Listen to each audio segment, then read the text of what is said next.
this is my bucket of special things.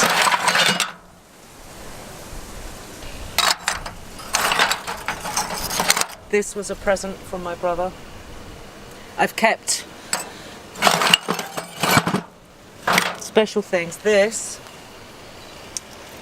is a chainsaw. This is a motosserra. Yeah. And I kind of love it. It's kind of beautiful in a way. My blood ran cold, freezing, and I became completely paralysed with an inability to actually do anything other than panic. So I left the house with my 2 dogs, and I went back in because I remembered this ring that my father left me in his will, and I went back into the house to take my ring. And then I left the house with 2 dogs and a bag, and my neighbour on his tractor drove past here, and I asked him to help me to get down onto the main road so that I could get a lift from a friend who was coming to get me, and he refused to take me. So luckily she was actually on her way here, so she arrived and we left together. But the images were, prior to that, a kind of calm. I had a lot of calm feelings about me, but then after the phone call from my husband, obviously I was panicking. It was incredibly hot already. Obviously the wind was crazy. There was stuff falling from the sky. The light went weird. The sounds changed. The smell was hideous. Well, I still have some anger about him leaving me, but on my own here with no transport. I have some regrets that I didn't do more to save the house. I mean, we'd run out of water anyway, so I couldn't have put water all over the house. I could have been cutting some more trees down around the house that morning. So yeah, regret, wishing that, you know, if we'd done this, then maybe that wouldn't have happened, and you know. But I don't dwell too much on the regret, because regret is not something I do. You know, I like to try and stay sort of solution focused rather than regretful. There's not a lot of merit in that, you know. It's in what way?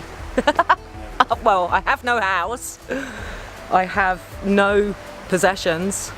I left home when I was 17. I'm 53, and I have less now than I had when I left home at 17.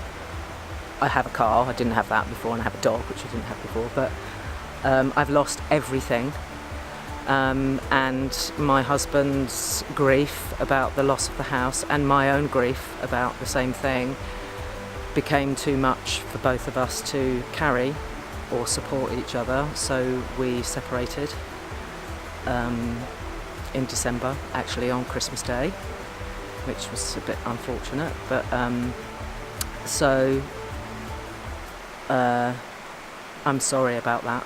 I understand it, and it's not unusual. I don't suspect that it's an unusual reaction to such a major trauma. This is my temporary solution. Obviously, you know, this is going to make me sound really middle class, and I probably am middle class, but you know, I can't help that. I never imagined in my wildest dreams that I would be living in a caravan on the side of a burnt mountain anywhere, you know. So that's been quite a difficult thing to get my head round. But I'm also trying to take out of the fire tragedy the sense that things can go on, but they have to be different. They have to be different. We can't necessarily come out of something like this fire without some understandings of things and the willingness to do things differently. So this is my stepping stone to the possibility of doing things differently. I would like to try and caretake the land because it still needs me and I still love it. I still love being here.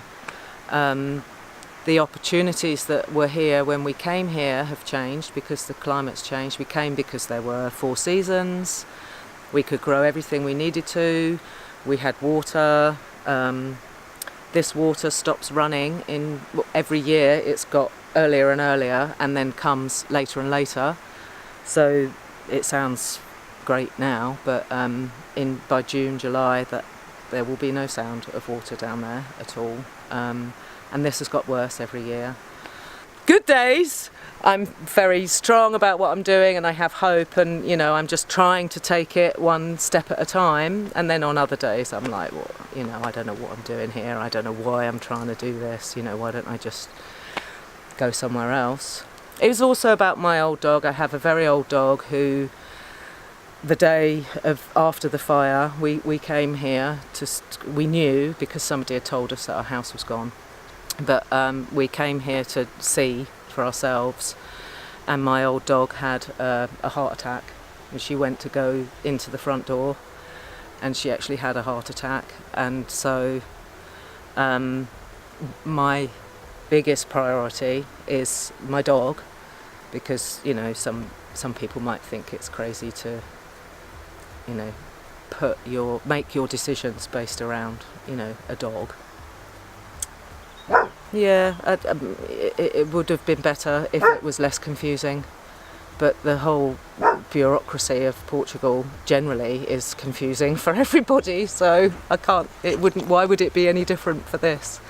What I would like to see is the local freguesias having more firefighting equipment, proper training, and if we as foreign locals are to go and help in the firefighting locally, we need proper equipment and proper training, and there's no protocol either what to do when you need to evacuate your house, where to go, because the key to the church was withheld for some hours. I know that other places that were possibly places for sanctuary were also withheld from various people. There was no information about where to go and what to do in that situation.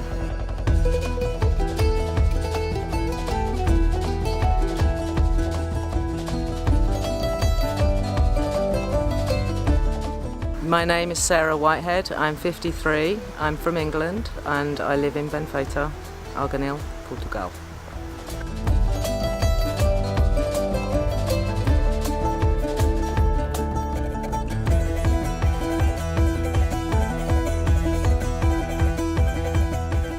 Eu sou jovem, além de ser jovem, sou empresário e percebo que pago impostos como os outros pagam, que estão lá na terra das oportunidades, e eu aqui não tenho terras de oportunidades. As poucas que tinha, este incêndio levou-mas, mas eu não vou desistir.